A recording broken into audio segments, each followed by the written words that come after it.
Oh my gosh. Okay, you ready? Yeah, I'm ready. All right, Zach. What is it? It's a boy! It's a boy! It's a boy!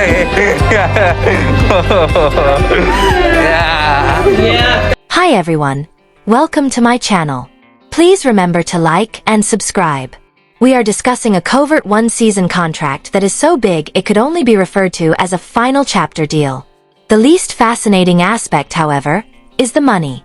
Zach and Tori have agreed to go back for one last trip, but only if TLC and Matt give them something they've never had before, according to our exclusive insider reports.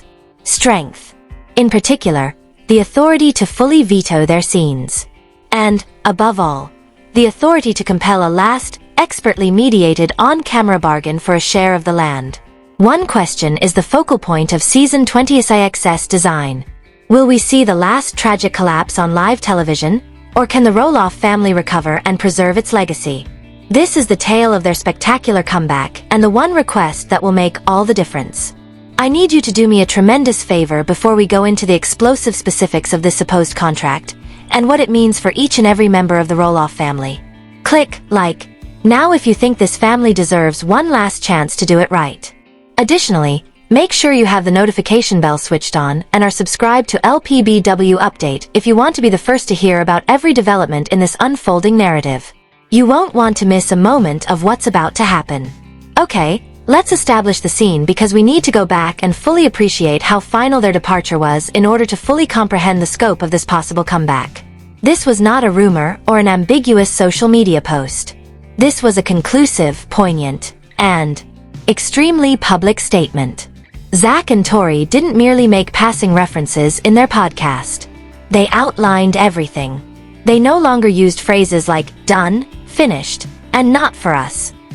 They talked extensively on the necessity of shielding Jackson, Leia, and Josiah, their children, from the demands and frequently harmful atmosphere of reality TV. Since their logic forms the basis of everything we're going to talk about, let's dissect it. Their choice to go was based on three main factors. The first pillar, the necessity of normalcy and privacy. For years, Tori has been outspoken about this.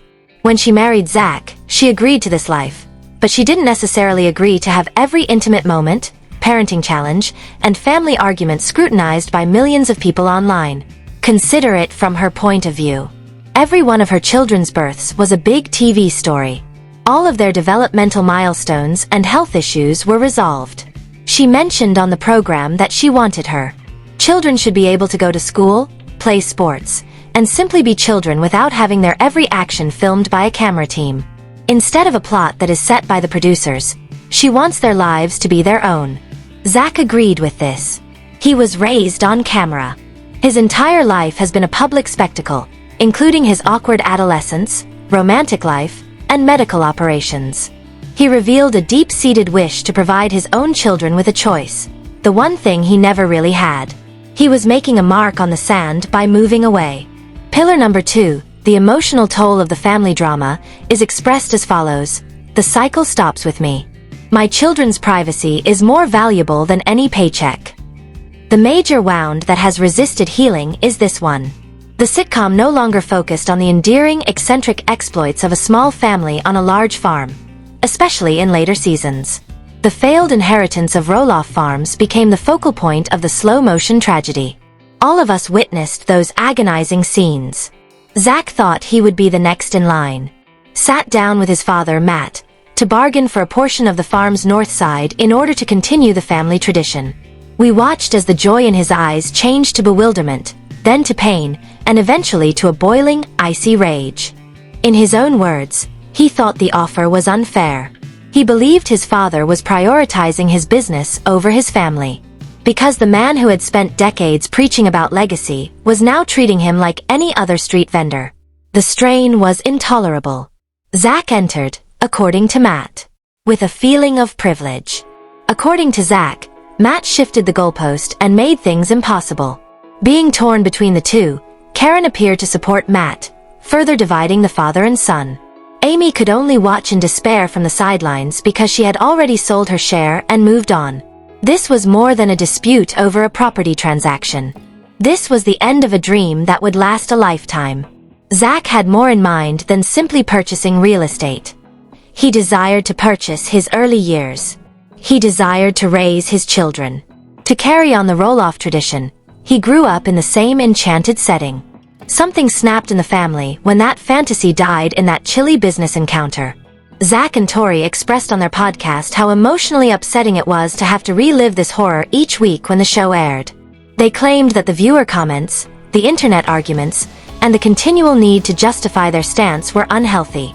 They had finished sharing their family's most painful secrets with the world. Display for rating's sake. It was self-preservation to leave the show. It was the only way they could even start to recover from the effects of production and the world's probing gaze. The third pillar is the desire to live a genuine life. This connects the first two ideas. Tori and Zach desired a life that wasn't being created. To build their own universe according to their own rules, they relocated to Battleground, Washington, which is an hour distant from the farm. There, they created a lovely existence. A new house, a new community. Buddies. They started sharing real, joyful moments of their family life on social media instead of just advertising the show. They seemed to have at last discovered tranquility. To take charge of their own story, they launched their podcast, Raising Heights in LA. Without an editor dictating what they said or a producer listening, they were free to discuss what they wanted, when they wanted. They were screaming, "We're done with LPBW," in their genuine voice. Thus, when they said that we would not be returning, they were believed by the audience. It made perfect sense. Why would they ever go back to where the suffering began? What would make them give up their newfound tranquility for yet another season of upheaval and media attention? It appears that TLC and the show's producers fully comprehended Zach and Tori's reasons for leaving, which is why this new information is so shocking. And then apply that knowledge to create an offer that is so special, so potent, and so tailored to their particular complaints that it might have been hard to turn down. Now, I must be completely explicit. The information I'm going to share isn't a TLC press release. This comes from reliable sources who have been raising their voices in the production community over the past few weeks. Based on these very convincing findings, we are presenting this as an exclusive theory of the LPBW upgrade. These reports claim that soon after Zach and Tori announced their podcast, it shocked the fanbase and the network. TLC's top executives started a Hail Mary scheme. Let's face it, Season 25's ratings were beginning to show signs of weariness. It seemed like a stale show. The network faced the very real risk that the show's flagship family was disintegrating, along with one of their most popular and long-running reality shows, now that Zach and Tori were no longer there. They required a conclusion. They required resolution. They required an endgame and a last dance. They had to return Tori and Zach for another season. However, they were aware that they couldn't simply give them money. This has nothing to do with a larger salary. The goal was to address the issues that caused them to leave. Accordingly, they apparently drafted a contract that has never been seen in the show's history. A final chapter contract for one season. Additionally, this contract included 2 groundbreaking clauses intended to address each and every one of Zach and Tori's departure-related concerns. This is the main plot point. However, before we break, we must first delve further into the history of the farm conflict before addressing those 2 astounding demands. You must comprehend the layers of betrayal and misunderstanding that have accumulated over years in order to see why these requests are so important. Zach's unsuccessful negotiating is not where the narrative begins. In many ways, it begins with Jeremy, his twin brother. A heritage lost. The magnificent Roloff farm saga. We must study the past in order to comprehend the future. For many years, Matt Roloff captivated the public with his kids, a recurring dream. It was more than just acreage on the farm. It left a legacy. He had constructed the country by himself. He would eventually pass the torch on to his sons.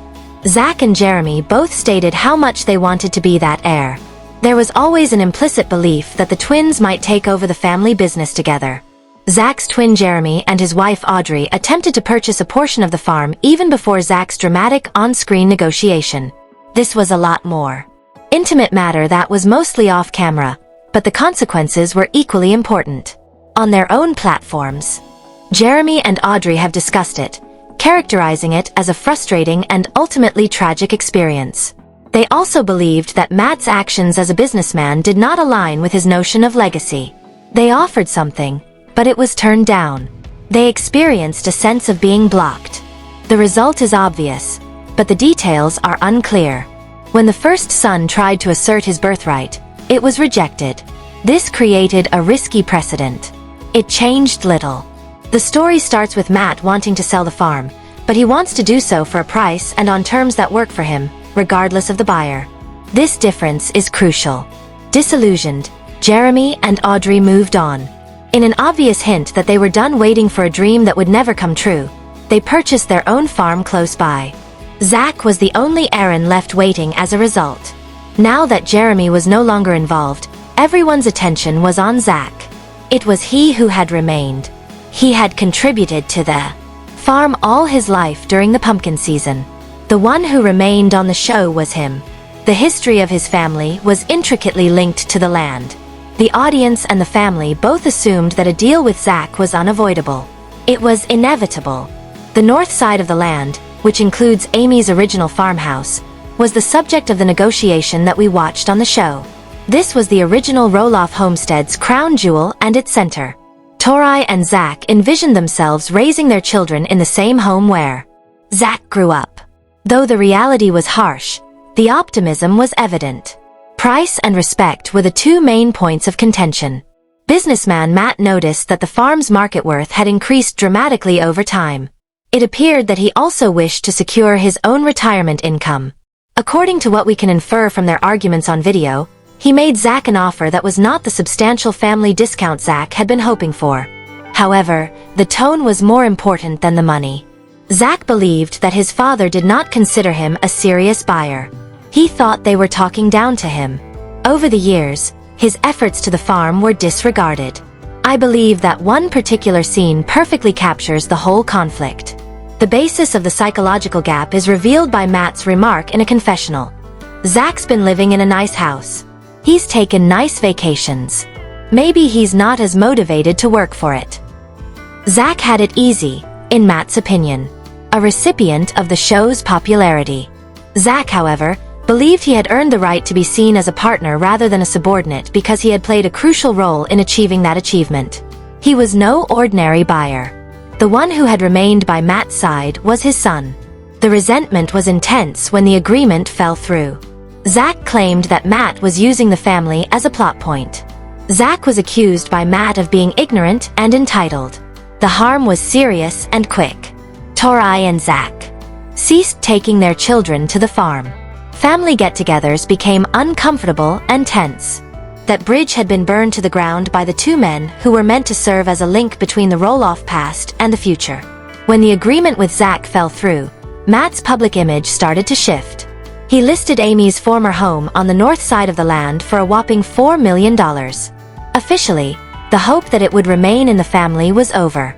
He converted it into a short-term loan after it failed to sell. Rental, a business choice that Zach and Amy believed was a slap in the face. Matt started to develop a fresh narrative for the show and social media.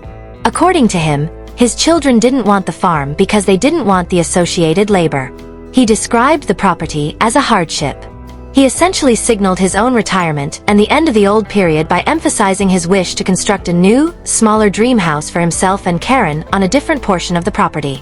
Many observers thought this was historical revisionism. By retroactively blaming his children for not desiring what he had eventually refused to offer them on reasonable conditions, Matt seemed to be attempting to defend a choice that had caused them great suffering. This gave the impression that Matt was a patriarch who was more concerned with his wallet and pride than with the heritage his family had left behind, the very legacy he professed to cherish. So let's go back to the present while keeping that entire traumatic past in mind. Let's go back to this purportedly last chapter. Agreement. The extent of the wounds is now clear to you. You are aware of the total collapse of trust. You can understand why it would be absurd and offensive for Zach and Tori to merely return for more money. Selling their suffering for money would be the result. No, the offer needed to solve the fundamental problems before they would even entertain going back. It had to provide them with control, something that money cannot purchase, and an opportunity for real resolution. This leads us to the two purportedly unavoidable needs that serve as the cornerstone of this secret. Agreement. Our sources claim that Zach and Tori's first demand was unchangeable. All of their scenes would receive final cut approval. I'll say it again. Approval of the final cut. In a reality show this size, this is almost unheard of for talent. Typically, total creative control rests with the production company and the network. They write the plots. The sound bites are their choice. They make the villains and the heroes. Although the cast may voice grievances, they will ultimately have no influence over the outcome. Item. Years of feeling misrepresented have led to this desire. Consider the scenes of the negotiations. Key talks might have been left on the floor of the cutting room. Zach might have appeared more irritable because some of his points were cut out. After the procedure, Matt's tone might have been softer. Only the version of reality that the producers want us to see is shown to us as viewers. This veto power is not motivated by vanity, according to Zach and Tori. It has to do with safety. It guarantees that if they consent to re-entering this lion's lair, where their version of events will be presented in its entirety, it implies that the network cannot alter a conversation with Matt in a way that favors one person over another if it becomes unpleasant. It ensures that what appears on TV will be the unadulterated, unfiltered reality of their encounters. The protection of their children is more crucial. If Tori believes that a particular moment with Jackson, Leia, or Josiah is too delicate, too private, or could result in, if there is unfavorable public attention, she can have it taken off without anyone asking. Her main privacy fear is allayed, and she feels secure enough to let cameras back into her house. The power dynamic is essentially shifted from the network to the talent. It's a game share, and their previous painful experiences on the show are the direct cause of this desire. Ladies and gentlemen, this is what will define TLC. It tells them, you can have us back, but you will play by our rules this time. The whole season. This is the plot. Not merely another meeting with Matt was the subject of the second demand. They tried that, and it was a huge failure. In order to make a final firm bid for a portion of Roloff Farms, they demanded a well-handled on-camera summit with Matt Roloff. Take a moment to process that. They want a formal mediation procedure to be facilitated and funded by TLC. There would be no more acrimonious dispute at the kitchen table. This would include introducing an unbiased third person to facilitate the discussion, such as a qualified family therapist, a business mediator, or someone with knowledge of mending broken family enterprises. This is a truly brilliant idea that accomplishes several goals. It first establishes a regulated environment. To prevent the discussion from turning into a yelling match, a mediator would set ground rules. They would keep the focus on finding a concrete, forward-looking solution and avoid bringing up old complaints. Zach couldn't just storm off, and Matt couldn't just brush off Zach's feelings. They might be compelled to speak positively for the first time in years. Second, by requesting a mediator, it supports Zach's stance. By eliminating the personal insults and redefining the dispute as a complicated family and business matter that calls for professional assistance, Zach is effectively stating, "Our relationship is so broken that we are incapable of solving this ourselves. We need professional help." Intervention. It relieves him and Tori of the emotional strain of attempting to control Matt's personality. Third, and maybe most significantly for us, the audience, it ensures a thrilling, high-stakes television event. This meeting would be the culmination of the entire season. It's the Roloff family drama's Super Bowl. Will they or won't they, the main question, would have a definitive answer. This season-long arc's purported structure is straightforward and ingenious. This one plot will be the only focus of season 26. Zach and Tori's choice to accept the offer would be visible to us. We would see them getting ready for the mediation, possibly having a pre-meditation meeting with the mediator. Matt's response to this request would be observed. Would he feel humiliated or outraged? Whether Amy and Karen are agents of chaos or advocates for peace, we would see their roles in this. The climactic encounter would get closer with each episode. The mediation itself would be the season finale. Will Matt give something reasonable at last? Will Zach embrace it? Will the last-minute efforts to preserve the family legacy succeed? Or will it all end up on national TV as dust? It's a really interesting concept. It reframed Zach and Tori's homecoming as a valiant last stand rather than a sellout. They're not returning for the cash. For a final chance at the dream, they are returning. However, on their terms this time. This is their last hope to restore their birthright and heal their family. TLC is counting on this tale to not just salvage the program, but to make it the most renowned and talked about season in the history of reality television. What would that season genuinely look like is the question now.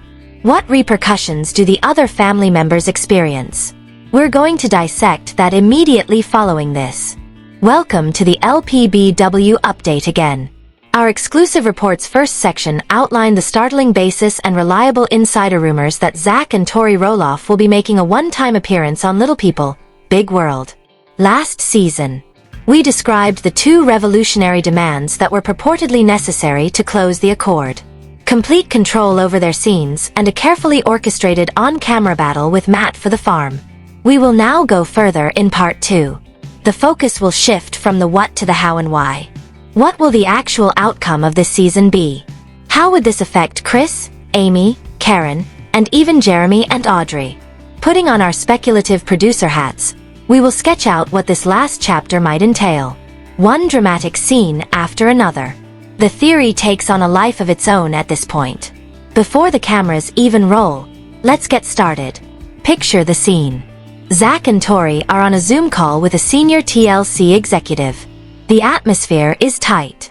The executive has just presented the offer for the last chapter. The revenue is substantial, surpassing their previous earnings per episode. Tori and Zach, however, remain unconvinced. The money pitch is nothing new to them. The discussion changes course at this point. Susan, the executive, plays her trump card. This isn't about just making another season of the show. This is about closure for you, your family, and the audience that has grown up with you, she says of Zach Tori. We understand your hesitation. We've read the comments. We've seen the pain this has caused. We want to give you the platform to finish your story the way you want to tell it. She then drops the two conditions. You'll have editorial control. Final cut. If a scene doesn't feel right, if it doesn't honor, you can picture Zach and Tori looking at each other. The wheels are turning. This isn't what they expected. This isn't just an offer. It's an opportunity. It's a chance to have the conversation you've always wanted in a safe and controlled environment. Your family's truth is out. We will arrange a formal mediation with your father. We will hire a respected, impartial professional. The entire season will revolve around this final attempt to settle the farm issue. After days of agonizing discussion, they agree, but their yes comes with a steely resolve. They are no longer the happy-go-lucky side characters. They are producers of their own story and on a mission. The network's next step is to get everyone else on board. And this is where the real chess game begins. Face the issue head-on with the safety net of a mediator and the power to control their own narrative. It's a chance to get an answer once and for all on camera, where Matt can't spin the story later. The network has leverage over Matt, too. Without Zach and Tori, the show is on life support, and Matt's identity, his income, and his public persona are all closely linked to the show. Matt's initial reaction is probably one of indignation and pride. A mediator?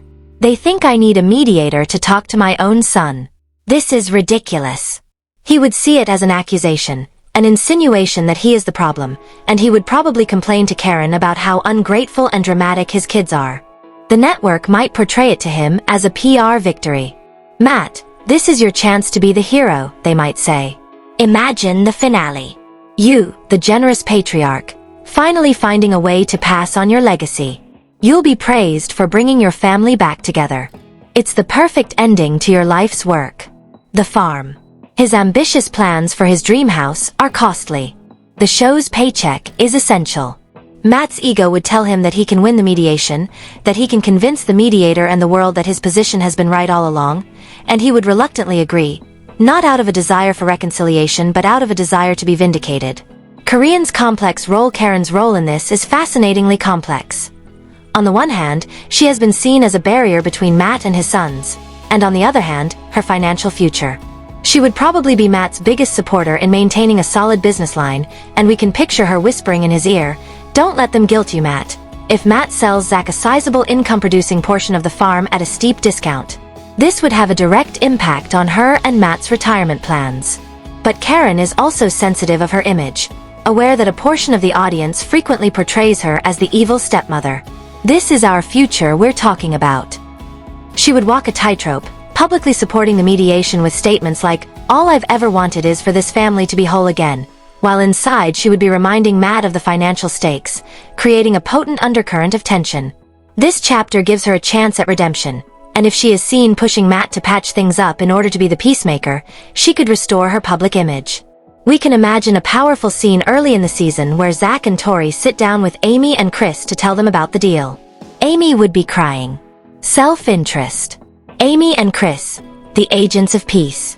Amy Roloff would be the emotional center of this season. The news of a possible reconciliation would bring her both immense hope and deep-seated fear. She has seen this movie before and knows how badly it can end.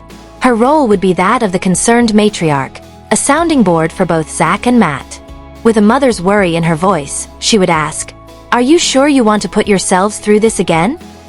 Zach would respond, "This time is different. We have control, Mom, and we have a mediator. It's the only way." Chris, who has always been the sensible and steady voice of reason, would be cautiously optimistic because he could serve as a back channel, a neutral party who can speak to Matt without the decades of emotional baggage. Chris's job would be to try and manage. He may have a one-on-one conversation with Matt, Mantoman, saying something like, "Matt, don't look at this as a fight," in order to help Amy navigate the emotional minefield and to address expectations. Consider this the final detour before the bridge permanently closes. The story of the farm's heritage isn't straightforward, so if TLC is planning a final chapter, they would want to wrap up all the loose ends. The wild card, the return of Jeremy and Audrey, is where the rumors become very spicy. Complete without mentioning the other twin. The network would probably offer Jeremy and Audrey a separate, lucrative deal to appear in a few important episodes, which would add a tremendous amount of drama. Would Jeremy be upset that Zach is receiving this mediated second chance that he never received? Or would he be supportive because he's found happiness and wants the same for his brother? Imagine a scene where Zach and Jeremy meet, maybe in a neutral setting, to talk about the upcoming. Jeremy would give Zach his blessing and possibly some advice on how to deal with Matt, such as, "Don't let him change the subject, Zach. Stick to the facts. Don't let him make it about emotion." It would be the first time they've been on camera together discussing the farm in years, and it would be an opportunity for them to finally compare notes to realize they had the same frustrating experience with their father. Alternatively, it could create a new divide. What if Matt tries to pit the sons against one another after feeling squeezed by Zach? What if Matt tells Jeremy, "Zach is making these crazy demands. Perhaps we can come to an agreement instead"? This would put the brothers' already shaky relationship to the test and add a startling twist. The Jeremy factor maps season 26 into an episode-by-EP episode pattern, transforming a straightforward father-son dispute into a multi-layered family drama. First and second episodes of The Reluctant Agreement. The first day of the season would be a two-phase occurrence. Scenes of Zach and Tori's tranquil new life in Washington would be intercut with snippets from their podcast to retell the agonizing departure in the first hour. It would prove their contentment and the reasons behind their departure. The TLC hidden offer would be revealed in the second part of the show. We would see the private discussions between Tori and Zach. We would observe people balancing the possibility of closure against the emotional toll. There would be a cliffhanger at the end of the episode. They made a call to the "Yeah, we're in, but our conditions are non-negotiable." The news would be shared among the family members in episode 2. When TLC presents the concept to Matt and Karen, we would see the heated exchange. Matt's irate, arrogant response would be followed by his gradual, methodical acceptance. Zach would then describe to Amy and Chris a scene that was full of emotions and cautious optimism. The purpose of the episode would be to create each combat line, characters' worries and motivations. The mediator and the rules of engagement are discussed in episodes 3 and 4. The mediator would be introduced in these episodes. The network would probably pick someone with a familiar, soothing demeanor, like a well-known novelist or family therapist. Each party would have a private session with this person. It would be a cathartic and emotional session with Zach and Tori. They would outline their dreams for their kids, years of frustration, and their sense of contempt. They would clarify that this is their final attempt at stitching. We can end that chapter of our lives permanently if this doesn't work, Tori might add, and we can do so with peace of mind, knowing that we did everything. The meeting with Karen and Matt would be a complete opposite. Matt would probably make an effort to win over the mediator by portraying himself as the kind father who has been wrongly accused. He would discuss the hardships of farming, the hard work, and the financial reality. The role of the mediator would be to cut through the nonsense and address the main problems. Matt, what is more important to you, the market value of the land or your relationship with your son? Is a direct question that a professional mediator might pose. His response would be highly illuminating. In these episodes, Zach and Matt would also have their first on-camera encounter in a while, although a neutral one. Possibly during a gathering for the grandchildren. There would be several courteous but chilly conversations during the obviously awkward and tense encounter. It would serve as a reminder to the audience of the seriousness of the situation and the actual breakdown of their relationship. Sibling summits and changing alliances are discussed in episodes 5 and 6. Audrey and Jeremy might be useful in this situation. The Lost Son could be the title of episode 5. Jeremy would make a comeback to the program. His and Audrey's lives on their own farm would be shown to us, proving that they have left their own heritage. Then would come the big moment, Zach and Jeremy's fraternal summit. They would argue their mutual annoyance with their father, their shared past, and their separate attempts to purchase the land. The other alliances would be examined in episode 6, which would conclude with Jeremy saying, "Zach, go get our farm, brother." It would be a potent moment of healing. There may be a scenario where Amy and Karen are drinking coffee together. It would be a difficult but essential discussion. Speaking from the heart, Amy may say, "Karen, I understand that we have a past together, but Matt listens to you. Please encourage him to open his heart, not only his pocketbook. Don't allow him to lose another son because of this." Karen would be under extreme pressure to take a side. The financial situation of Team Matt or the Roloff family. As the strain builds, Matt might take a deliberate action. Maybe he calls Amy to complain about Zach's demands and try to win her over to his way of thinking.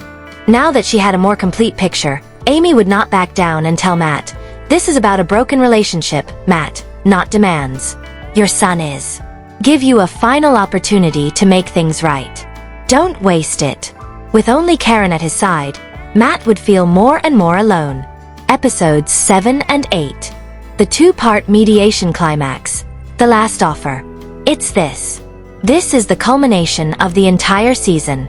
The 2-hour commercial-free television program that would serve as the season finale would mostly center on the mediation. A neutral location, like a conference room or a peaceful area of the farm lodge, would be used. In attendance are Karen, Tori, Matt, Zach, and the mediator. They are discreet, fly-on-the-wall cameras. Tension permeates the air. The expression of complaints. The mediator starts by giving each side uninterrupted time to express their opinions and thoughts. Zach would talk first, accompanied by Tori. He would talk of his fondness for the farm, his recollections, and his wish to provide his children with the same upbringing that he had. Then, calmly and accurately, he would describe the prior negotiation and explain why he believed it to be rude and unjust. His soul would be exposed, not with rage, yet accompanied by a profound grief. Then Matt's turn comes. His defensive talking points about taxes, maintenance, and market worth would probably come first. However, the facade may crumble when gently prodded by the mediator. A breakthrough could result from the mediator asking Matt, "Beyond the numbers, what do you fear will happen if you sell to Zach?"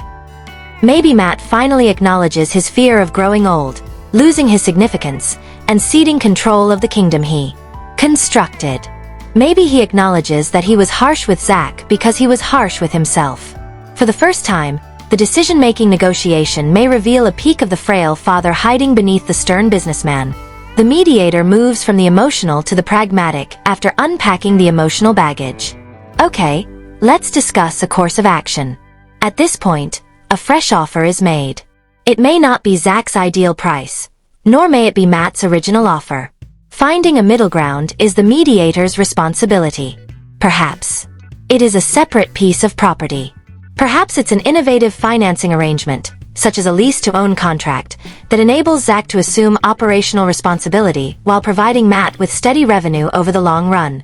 We would view the negotiations in real time, along with the figures, terms, and conditions.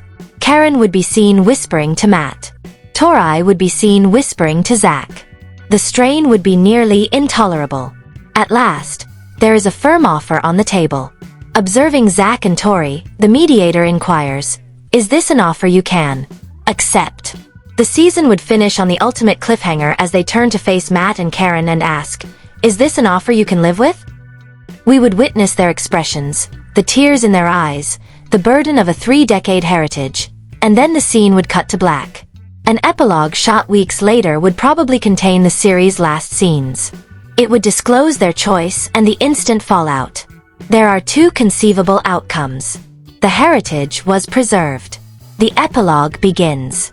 Shows Tori and Zach standing on the porch of Amy's former farmhouse, grinning. The agreement has been accepted by them. Jackson and Leia are shown running around the pumpkin patch as they begin their new life on the farm in a montage. Matt appears to be happy as he assists Zach with a project on the property. A large family cookout on the Roloff farm with Matt, Karen, Amy, Chris, Zach, Tori, Jeremy, Audrey, and all the grandchildren may be the last scene. The family is not flawless. It is whole again, yet it is healed. Zach's voiceover would discuss the importance of forgiveness and fresh starts.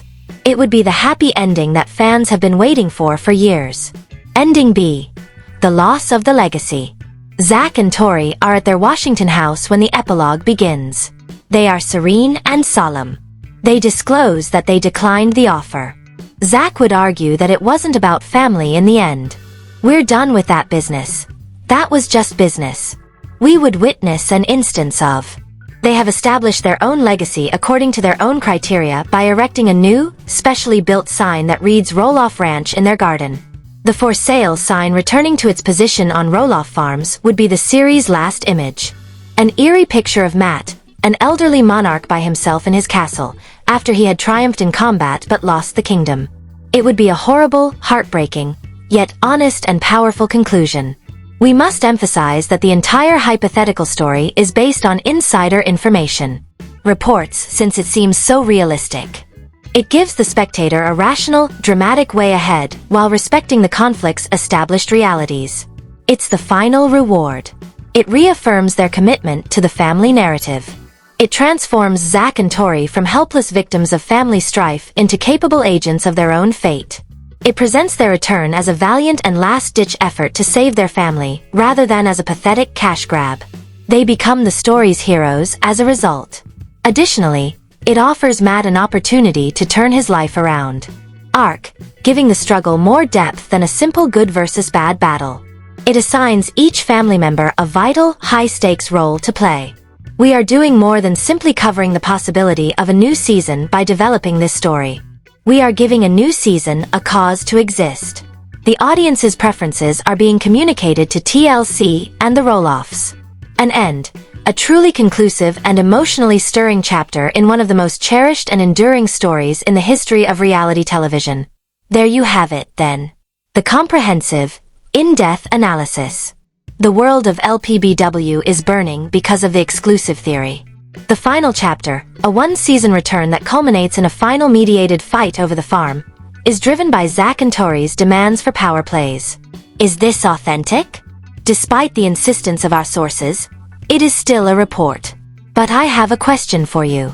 It just makes perfect sense, doesn't it? There isn't another story to tell. It's the only way to give this show the respect and resolution it merits. This type of TV event is the kind that would have us all riveted to our screens, hearts, and throats, hoping that this broken family would somehow reconcile.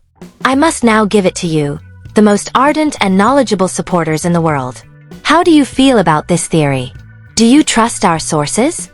In your opinion, should Zach and Tori go back in these circumstances? How would Matt respond, in your opinion? Above all, if this season were to air, whose conclusion do you believe we would receive? The fairy tale or a tragedy? Post all of your hypotheses, aspirations, and forecasts in the space provided for comments below. Let us begin this discussion. I'll be reading and answering as many as I can down there. We appreciate your presence at LPBW Update. We're determined to keep this story up to date. You'll be the first to know if and when any of this is verified. To ensure that you don't miss the next installment, continue to watch, hold on to your hope, and make sure you are subscribed. See you in the upcoming upgrade.